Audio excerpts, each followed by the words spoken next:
ربنا سبحانه وتعالى بيقول وعسى أن تكرهوا شيئا وهو خير لكم. الآية بتقول لنا إن مش كل حاجة بنكرهها تبقى شر، ومش كل حاجة بنحبها تبقى خير. ربنا بيعلمنا نوسع نظرتنا ونفهم إن الخير والشر مش دايما ظاهرين من أول لحظة، والله يعلم وأنتم لا تعلمون. هي المفتاح اللي بيخلينا نرضى ونهدى.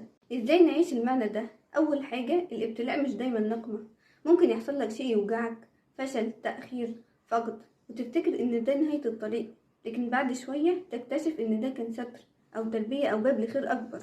زي ما قالوا منحة في ثوب محنة. تاني حاجة، الراحة مش دايما خير.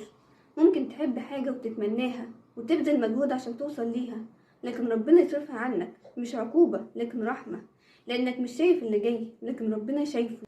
الفرق بين الظاهر والحقيقة، ممكن تكره الدواء بس هو اللي هيشفيك، وممكن تحب الأكل اللي فيه سم بس هو اللي هيضرك. لما تعيش المعنى ده قلبك يرتاح، مش لأنك فاهم كل حاجة، لكن لأنك واثق في اللي بيدبر كل حاجة، وده بيخليك ما تعترضش على القدر وما تتعلقش بأي حاجة زيادة عن اللزوم، وتقول دايما اللهم اختر لي ولا تخيبني.